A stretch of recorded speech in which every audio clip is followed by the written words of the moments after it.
அனைவருக்கும் வணக்கம். உங்களுடைய கடன் சுமை குறைப்பதற்கு செவ்வாய்க்கிழமை இரவு தூங்க போகிறதுக்கு முன்னாடி இந்த ஒரு எளிமையான பரிகாரத்தை நீங்கள் செய்துட்டு தூங்குனீங்க அப்படின்னா உங்களுக்கு நிச்சயமாக கடன் சுமை குறையும். முருகனுடைய அருளால் நமக்கு நிச்சயமாக கடன் தொல்லை எல்லாமே முற்றிலும் நீங்கும். செவ்வாய்தோறும் நீங்கள் வழிபாடு செய்ய செய்ய நிச்சயமாக கடன் 100% குறைய ஆரம்பிக்கும். உங்களுக்கு நல்ல மாற்றங்கள் தெரியும். இந்த பரிகாரம் நம்ம எப்படி செய்ய வேண்டும் கடன் சுமையை குறைப்பதற்கு அப்படின்னா, இதற்கு தேவையானது என்ன அப்படின்னா, ஒரு பிரியாணி இலை இல்லை அப்படின்னா ஓமவல்லி இலை, அதாவது கற்பூரவல்லி இலை சொல்லுவாங்க இல்லையா, அதை எடுத்துக்கோங்க. பச்சை கற்பூரம் துண்டு, சாதாரண கற்பூரம், கிராம்பு 1 அல்லது 2 நீங்கள் எடுத்துக்கோங்க. மிளகு பார்த்திங்கன்னா 3 மிளகு எடுத்துக்கோங்க. எடுத்துட்டு ஒரு பழைய அகல் விளக்கு எடுத்துக்கோங்க. அதில் இந்த பொருளை போட்டு நீங்கள் எரிச்சிடுங்க. அந்த கற்பூரத்தை பற்ற வச்சுருங்க. பற்ற வைக்கும்போது என் கடன் எல்லாம் கரைய வேண்டும் அப்படிங்கிறத முருகன்கிட்ட பிரார்த்தனை பண்ணிக்கோங்க. எவ்வளோ கடன் இருக்கோ அந்த பிரச்சனையெல்லாம் தீர வேண்டும் அப்படிங்கிறத பிரார்த்தனை பண்ணிக்கோங்க. இதை எங்கே எரிக்க வேண்டும் அப்படின்னா, நீங்கள் வாசலில் எரிப்பது ரொம்ப நல்லது. அதாவது நம்ம தூங்க போகிறதுக்கு முன்னாடி நிறைய பேருக்கு வெளியில் கற்பூரம் ஏற்றுகின்ற பழக்கம் இருக்குது பார்த்தீங்களா, அதில் கூட நீங்கள் சேர்த்து ஏற்றலாம். அப்படி இல்லை அப்படின்னா நீங்கள் ஹால்லையோ அல்லது பூஜையில் கூட நீங்கள் வச்சு ஏற்றலாம். ஏன்னா இதில் போட்டிருக்கிற எல்லா பொருளுமே பார்த்தீங்கன்னா சுவாமிக்கு உகந்த பொருள் தான். ஆனால் பூஜையில் கூட நீங்கள் வைத்து எரிச்சிடலாம். முருகனுடைய படத்திற்கு முன்னாடி கூட வச்சுக்கோங்க. வைத்து எரிச்சு விட்டு பாருங்கள். நிச்சயமாக உங்களுடைய கடன் சுமை எல்லாமே குறையும். இந்த எளிமையான பரிகாரம் தான். இது நல்ல மாற்றங்கள் உங்களுக்கு கிடைக்கும். மிளகு பார்த்தீங்கன்னா கடனை முறிக்கும் தன்மை மிளகுக்கு இருக்குது. அதாவது நம்மளுடைய கடன் பிரச்சனையை குறைக்கிற தன்மை மிளகுக்கு மட்டும்தான் அதிகமாக இருக்குது.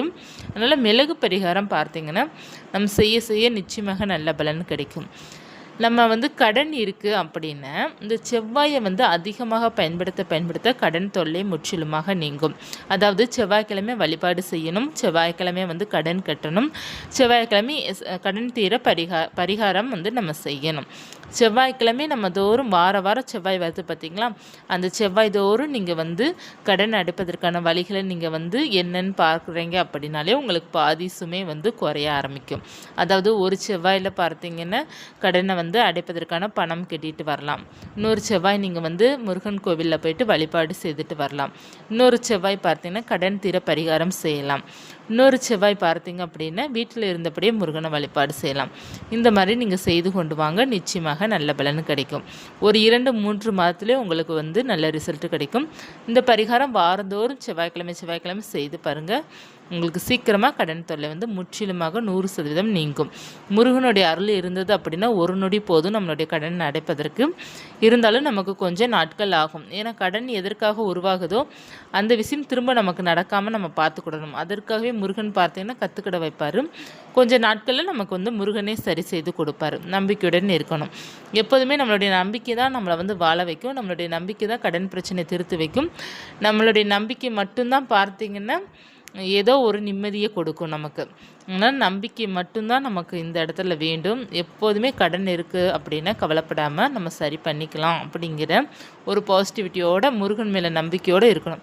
எப்போவுமே பார்த்தீங்கன்னா இறைவனை நம்ப நம்மளுடைய மனம் ஆறுதல் கிடைக்கும், அமைதி கிடைக்கும், அதிகமாக டென்ஷன் வராமல் இருக்கும். ஏன்னா நிறைய பேருக்கு பிரச்சனையே கடன் இருந்தாலே எல்லாருக்கிட்டையுமே கோவப்படுவாங்க. ஏன்னா அந்த கடன் சுமையை அவங்களால தாங்க முடியாது. அதுதான் ரீசன். இந்த ஒரு பரிகாரத்தை செய்து பாருங்கள். அந்த கடன் சுமை காணாமலே போயிடும். நிச்சயமாக நல்ல மாற்றங்கள் இருக்கும். செவ்வாய் தோறும் நீங்கள் செய்கின்றதாங்க உங்களுக்கு நிச்சயமாக 100% நல்ல பலனை கொடுக்கும். செவ்வாயை மிஸ் பண்ணிடாதீங்க. இந்த பதிவு எந்த நேரத்தில் நீங்கள் எரிக்கலாம் அப்படின்னா தூங்க போகிறதுக்கு முன்னாடி நீங்கள் எரிச்சிக்கலாம். செவ்வாய்க்கிழமை இரவு 8 to 9 கூட நீங்கள் எரிக்கலாம். ஒன்று தவறில்லை. நீங்கள் எப்போ வேண்டுமானாலும் செவ்வாய்க்கிழமை நீங்கள் எரிக்கலாம். காலையிலையும் எரிக்கலாம், மாலையிலையும் எரிக்கலாம், இரவு நேரத்துலையும் நீங்கள் எரிக்கலாம். இந்த பதிவு உங்களுக்கு பயனுள்ளதாக இருந்தது அப்படின்னா லைக் பண்ணிக்கோங்க. இது போன்ற தகவலுக்கு சேனலை சப்ஸ்கிரைப் பண்ணி வச்சுக்கோங்க. நன்றி.